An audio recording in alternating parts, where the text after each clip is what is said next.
안녕하십니까. 서정욱의 법대로 12월 30일 오늘 그 2020년 신년 특별 사면이 이루어졌죠. 예. 특별 사면이 이루어졌는데 보니까 대상자가 5,174명인데 171만 2,422명이 특별 감면을 받았어요. 그러니까는 특별 감면이라는 건 행정 제재 대상자들에게 감면해 주는 건데 뭐 운전면허 취소, 정지, 벌점 이것을 좀 없애주고 또 생계형 면허 이런 것도 좀 풀어주고 했는데 어쨌든 생계형 풀어주는 건 좋지만 왜 하필 시점이 지금이냐? 총선 3개월여 남겨놓고 171만 명이 혜택을 보는 그리고 또 특별 사면 대상자 5,174명 중에서는 이광재, 노무현 오른팔이죠. 한상균 전 민노총 위원장, 강로현 이렇게 쭉 들어가 있는데 특별 사면 어떻게 보십니까? 총선용 아닌가요? 그렇죠. 저는 이제 두 가지만 말씀드리면 첫째는 이제 그 금방 말씀처럼 총선용 표 구걸, 표를 구걸하는 이런 데 그 사면인데요. 포퓰리즘이 아니고 표 구걸이네. 예. 근데 그 조금 전에 말한 그 사면 170여만 명 그것도 이게 표지만 가장 문제는 이제 그 한상균 바로 이제 민주노총이죠. 민주노총이 이제 며칠 전에 이제 그 한국노총을 앞질렀다. 현 정권 들어서 96만인가 그렇죠. 100만 가까이 해서 현 정권에서 이제 70여만에서 거의 100만 가까이 엄청나게 늘어났고요. 한 30만 이상 늘어났어요. 그리고 이제 그 본인들이 볼 때는 촛불로 정권 잡는데 가장 기한 단체가 민주노총이거든요. 거기 그 은혜도 촛불 청구서에 보답도 하면서 그다음에 그 100만 조합원의 표가 필요하니까 한상균을 사면해 준 거고요. 그다음에 나머지도 총선용 표 사면. 이게 첫째 하나 특징이고 두 번째 특징은 사면의 본래 취지는 국론을 통합하는 그렇죠. 국민 통합인데요. 근데 이번에도 역시 국론을 오히려 분열시키는 사면이다. 결국은 이제 그 사회적 갈등에 보면 지금 한 18명 정도 되죠. 이상한 거 있어요. 예, 사회적 갈등이 18명. 사회적 갈등 사건 관련자 18명. 근데 그 사건을 제가 가져왔는데 바로 이제 밀양 송전탑, 제주 해군 기지, 그다음에 세월호, 그리고 사드. 여기에 전부 진보나 좌파 쪽에 이마 있지. 정말 자유우파 쪽에서 구속된 사람 있잖아요. 한 명도 없잖아요. 이게 사회 통합입니까? 이게 분열입니까? 너무나 이게 편파적이잖아요. 따라서 저는 오히려 이 갈등을 조장하는 분열 3이다. 이 두 가지로 특징을 짓겠습니다. 그러니까 한상균과 마찬가지로 이 사회적 갈등 사건 관련자, 사회적 갈등 유발자인데 사건 관련자 이렇게 해서 그렇다면 이 예를 들어서 이 어떤 보수 우파 쪽에서도 예를 들어서 어떤 집회를 벌이거나 시위를 벌이거나 해서 지금 그 사법 처리된 분들도 있을 거 아니에요. 엄청나게 많죠. 정광훈 목사는 영장이 됐지만 태극기 집회하다가 들어간 분도 엄청나게 많고요. 근데 문제는 이게 처음이 아니고요. 이번에 그 문재인이가 3번 했잖아. 사면을. 전체 3번 했죠. 3번 했죠. 근데 제가 첫해 2017년도 있죠. 2017년도 이때도 이게 용산 철거 현장 사망사고 있죠. 이게 25명이 포함된 거예요. 정치인 중에는 정봉주만 있잖아. 그때 기억하시죠? 유일하게. 그리고 이게 용산 철거. 이것만 이게 한쪽만 해도 편파적이었죠. 그리고 이제 그 다음에 3.1절 올해 두 번째 할 때도 있죠. 그때도 이게 또 보니까 뭐냐면 광우병 있죠. 광우병. 그 다음에 밀양 송전탑, 제주해군, 세월호, 위안부도 나와요. 하늘 위안부 반대. 그 다음에 사드까지요. 쌍용차 7개. 이것도 이게 전부 다 좌파, 자기들에게 진보 쪽에만 7개 있잖아요. 다 사면해주지 자유우파 보수 쪽에는 한 명도 없는. 사면 3번이 전부 이러니까 그럼 이게 과연 국론에서 자유우파 국민들이 어떻게 보겠는가. 갈등이 정말 심각한 문제죠. 그렇네요. 그러니까 이것도 총선용이고 또 저희들 관심 중에 하나는 이 박근혜 전 대통령 특사 여부였는데 지금은 어차피 대법원이 그러니까 박근혜 전 대통령 특사도 정권 입장에서 볼 때는 집권 세력 입장에서 볼 때는 선거와 연관시켜서 계속 검토를 한다 그렇게 분석이 되거든요. 어차피 총선 직전에 석방을 하게 되면은 또 탄핵 책임론 이런 것이 불거지면서 보수 우파가 분열할 것이다. 그래서 그 타이밍을 노리고 있다. 이런 이야기들을 하는데 일단은 박근혜 전 대통령은 대상은 아니었죠. 특사 대상은 아니었죠. 그렇죠. 특별 사면은 현재 그 특별 사면은요 재판이 이제 확정된 거에 대해서만 되잖아요. 근데 박근혜 대통령은 이제 그 원래 받은 거 형 25년에다가 그다음에 이거 또 특수활동비 있잖아요. 그게 둘 다 이제 대법원에서 파기가 됐죠. 파기 한정 됐죠. 30년. 2년 확정된 게 하나 있고 정치 개입은요. 네, 그거는 2년이고 뭐 선거죠. 총 여론조사. 32년 아닙니까? 네. 근데 그게 이제 고등법원에 같은 부에 병합이 됐거든요. 네. 그럼 재판이 거기- 빨리 진행된다는 이야기네요. 그렇죠. 두 개가 첫 재판이 1월 내년에 1월 15일이에요. 네. 근데 박근혜 대통령은 처음부터 재판을 보이콧하고 있잖아요. 네. 따라서 저는 첫날에 끝내는 게 맞는데 네. 뭐 아니면 한두 번 정도, 두 번 정도 하면요. 네. 아마 이제 1월 15일하고 1월 말, 2월 초에 한 번 하면 선고는 2월 중에 되거든요. 고법에서. 선고는. 네. 그러면 이제 그 검사가 다시 대법원에 상고할 일은 없잖아요. 그렇죠. 박 대통령 상고 안 하니까. 네. 그러면 이제 최종적으로 재판은 확정은 아마 2월 중에 되지 않을까 이게 예상이 되는데 네. 그러나 이게 3.1절 특사나 이런 거는 어차피 이게 정치적인 판단 아니겠습니까? 네. 근데 제가 보기에 이 좌파 문재인 정권이 과연 이게 박근혜 대통령 사면해 줄까? 지금 박근혜 대통령 구금이요. 구금인데 크리스마스 날 25일 천일. 정확하게 1000일이거든요. 천일이 됐죠. 지금 이게 전두환 노태우도 750, 60. 네. 그 정도밖에 구속이 안 됐어요. 네. 근데 박근혜 대통령이 역대 최장 1000일이 넘었는데 아직까지 지금이라도 사면은 안 돼도요. 형집행정지는 가능하잖아요. 네. 근데 안 해주잖아요. 따라서 저는 내년 3월절 날 사면되기 쉽지 않지 않을까 이렇게 예상합니다. 형집행정지는 일단 저기 검찰에서 결정을 하는 거죠. 예. 사면은 법무부에서 뭐 하지만은 형식적으로는 이제 법무부에서 하지만은 그 형집행정지는 두 차례 신청을 했었는데 유영하 변호사가 예. 그때 받아들이지 않았죠.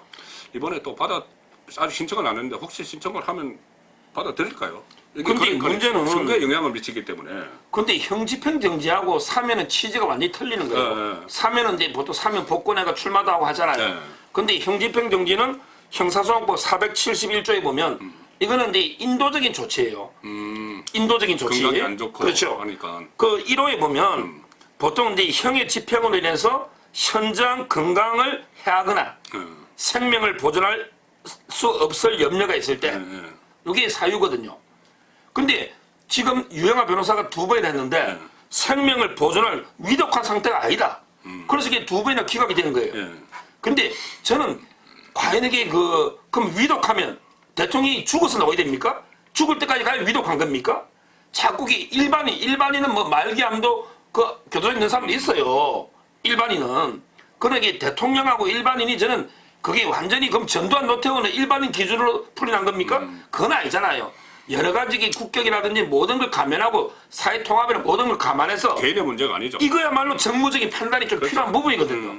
그래서 저는 건강을 해야 한다는 게 아주 불확실한 개념이잖아요. 네.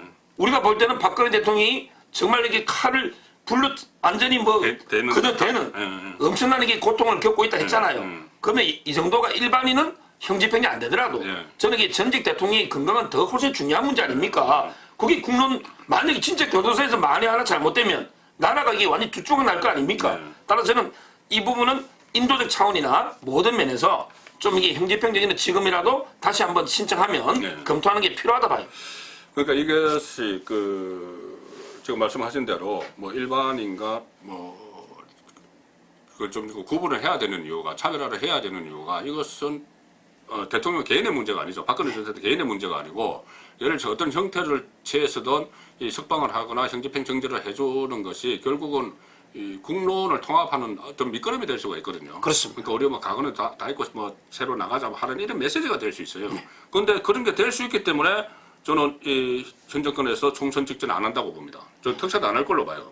이게 형이 확정되더라도. 왜 그러냐면 이게 최근에 문재인 정권이 이 국정을 운영해 나가는 걸 보면은 보수 우파 국민들이 아무리 다수라도 그쪽이 뭐라고 하든지 이 국정 운영은 무조건 나의 열성 지지자들과만 같이 간다. 이런 게 있어요. 그러니까 만약 박근혜 전 대통령을 이 석방을 어떤 형식으로도 석방을 하면은 총선 앞두고 보수가 분열될 가능성은 높지만은 거기서 취하는 이득보다는 본인들의 그 열성 지지층이 본인을 비판하는 정권에 대해서 비판하는 그게 더 무서운 것 같아요. 그렇죠. 저도 이제 그래서 안 할 걸로. 왜냐하면 이게 사면이나 형집행정지 하면 일단 민주노총부터 자기에게 열성 지지층부터 막 반발하다 보면 옛날에 노무현 정권 말기처럼 정권이 무너질 수 있으니까 안 할 거로 보이는데 네. 근데 저는 개인적으로요. 제 개인 생각입니다. 개인적으로 저는 이게 사면을 요구하지도 않고 원하지도 않아요. 왜? 왜? 저는 사면은 대통령의 권한이죠. 네. 저는 한 번도 문재인을 대통령으로 인정해 본 적이 없어요. 네. 구차하게 뭐 사면해달라 빌지도 않아요. 저는 끝까지 투쟁해서 무죄를 밝히고 하는 거지. 문재인한테 뭐 편집하는 사면 좀 해주십시오. 뭐 애걸복걸하고 탄원하고 이런 걸 저는 뭐 좀 강성이라 그런지 몰라도 그런 걸 원하지도 않고 아마 이게 박근혜 대통령도 문재인한테 뭐 이게 그 구차하게 이래가지고 이게 사면 자기 나가야 되겠다 이게 아니고요. 오히려 이제 저는 박근혜 대통령은 교도소에서 1000일 동안 정말 이게 제대로 정권과 투쟁하고 있고 언젠가는 이게 역사가 다시 평가할 것이다. 저는 뭐 이런 투쟁을 만델라처럼 이렇게 보고 있습니다.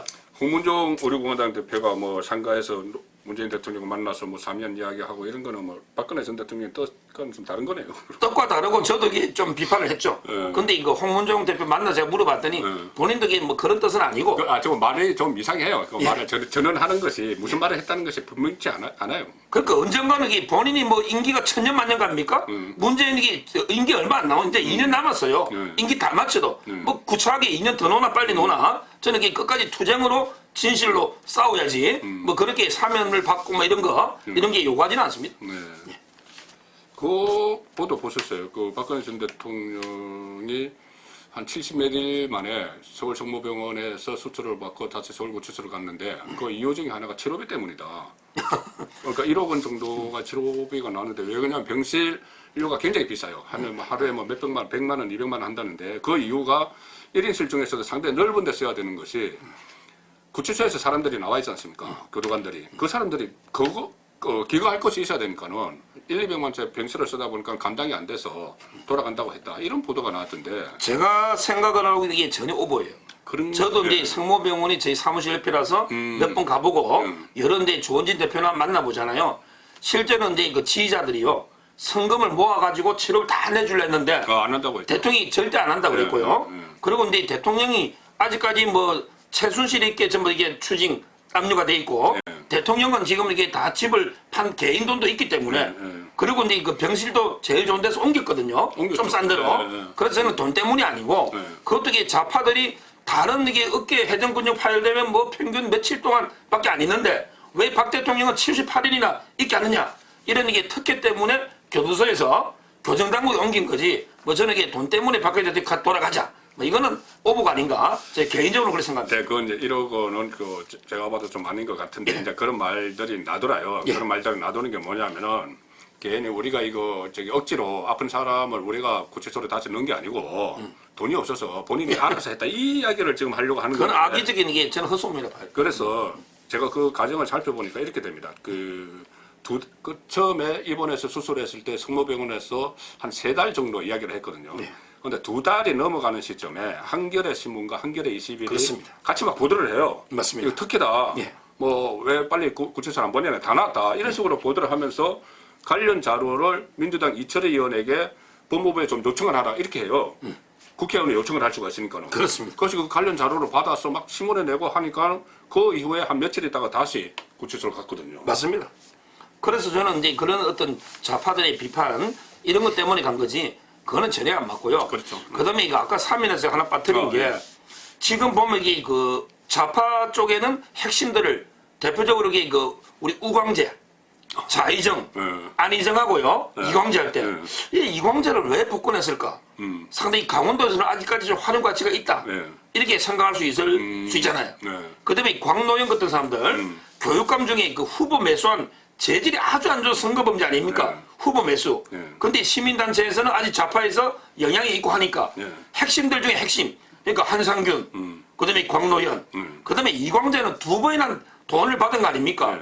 아니 부패 사범 사면 안 한다든지 갑자기 뇌물범죄는 안 하고 뭐 정치자금법은 괜찮다고 둘 다 이게 돈을 받은 부패는 맞잖아요.